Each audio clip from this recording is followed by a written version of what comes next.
La réussite matérielle d'un côté, l'éveil spirituel de l'autre. Faut-il vraiment choisir? Et si, en fait, la véritable perfection, c'était de ne pas choisir, si c'était d'unir ces deux extrêmes? C'est une idée assez fascinante du philosophe Sri Aurobindo, et c'est ce qu'on va décrypter ensemble. Alors, voilà notre feuille de route. On va commencer par poser cette quête de perfection. Ensuite, on regardera les deux approches, celle d'en bas et celle d'en haut. Puis on verra pourquoi elles sont souvent séparées, et enfin, on découvrira la solution dite intégrale. Bon, rentrons dans le vif du sujet. Pour bien comprendre, on va partir d'une idée très forte posée par Sri Aurobindo lui-même. Et voilà, tout est là. L'idée centrale, c'est que la vraie plénitude, ce n'est pas de fuir le monde, mais au contraire de le transformer. Il s'agit de jeter un pont entre ce sommet spirituel et notre base bien matérielle. Alors, explorons cette première voie. Qu'est-ce que ça veut dire, au juste, cette perfection d'en bas? De quoi parle-t-on quand on parle de notre existence ici, sur Terre? Eh bien, ici, on parle de développer l'humain à son plein potentiel. C'est l'idée de pousser ses talents, son intelligence, sa force, bref, de pousser toutes ses capacités à leur maximum.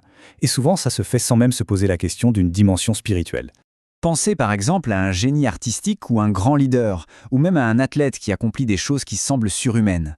Ce sont des exemples parfaits de cette maîtrise totale du monde matériel, de cet instrument humain. Ok, maintenant, passons à l'autre pôle. Si la première voie, c'est de maîtriser le monde, eh bien la seconde, c'est plutôt de chercher à s'en détacher. C'est la quête de la perfection d'en haut. Ça, c'est la voie plus classique, on va dire, du sage, du mystique. L'objectif, ce n'est plus de perfectionner l'instrument humain, mais de s'en libérer pour toucher une autre réalité, une union avec ce qu'on appelle le divin. Quand on met les deux côte à côte, le fossé saute aux yeux. D'un côté, on a la maîtrise de la matière, le génie humain. De l'autre, on a la libération, la transcendance, deux quêtes de perfection qui, franchement, ont l'air de se tourner le dos. Et c'est là qu'on arrive au cœur du problème. Si les deux sont des formes de perfection, pourquoi est-ce qu'on pratique? Elles semblent presque toujours s'exclure l'une l'autre. Cette phrase est assez radicale, mais elle dit quelque chose de très vrai, historiquement. Pendant longtemps, pour beaucoup de traditions, le point de départ spirituel, ce n'était pas l'amour de la vie, non, c'était son rejet. Le monde matériel était vu comme une prison, un obstacle. Et le résultat de cette séparation, eh bien, c'est une sorte de dialogue de sourds. D'un côté, le génie humain, super satisfait de son talent, ne voit pas l'intérêt de chercher plus haut. De l'autre, le chercheur spirituel néglige son expression dans le monde, qui peut paraître du coup assez médiocre. Et au milieu, le matérialiste regarde tout ça et se dit que la spiritualité, c'est juste du vent.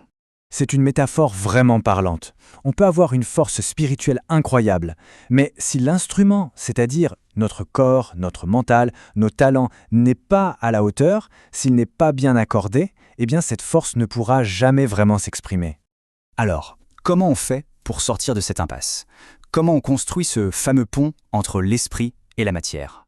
Eh bien, c'est là qu'arrive l'idée, on peut dire, révolutionnaire de Sri Aurobindo. Il nous dit d'arrêter de vouloir choisir. La solution, ce n'est pas l'un ou l'autre, c'est l'un et l'autre. Il ne s'agit plus d'opposer, mais bien de synthétiser.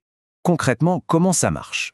D'abord, on éduque son instrument, on développe ses capacités au maximum. En parallèle, on garde vivante cette aspiration spirituelle, cette connexion. Et ensuite, on laisse cette force d'en haut infuser, se manifester à travers l'instrument qu'on a perfectionné. Le but final, c'est de créer quelque chose qui soit à la fois divin dans l'esprit et parfait dans la forme. Voilà la formule, si on veut. On prend un génie qui maîtrise parfaitement son art, son domaine, et on lui ajoute une conscience spirituelle profonde. Le résultat n'est plus simplement une prouesse humaine, ça devient quelque chose de l'ordre du divin. Et cette citation résume tout. Choisir une voie au détriment de l'autre, en fait, c'est s'appauvrir. La vraie richesse, c'est de tout prendre, de tout combiner. C'est seulement là qu'on peut atteindre une réalisation qui soit vraiment intégrale. Et ça nous laisse avec une question assez vertigineuse au fond. Qu'est-ce qui deviendrait possible si on arrêtait de voir ça comme un choix? Si on arrêtait de se dire « soit je maîtrise le monde, soit je trouve mon âme » et qu'à la place on décidait de faire les deux en même temps?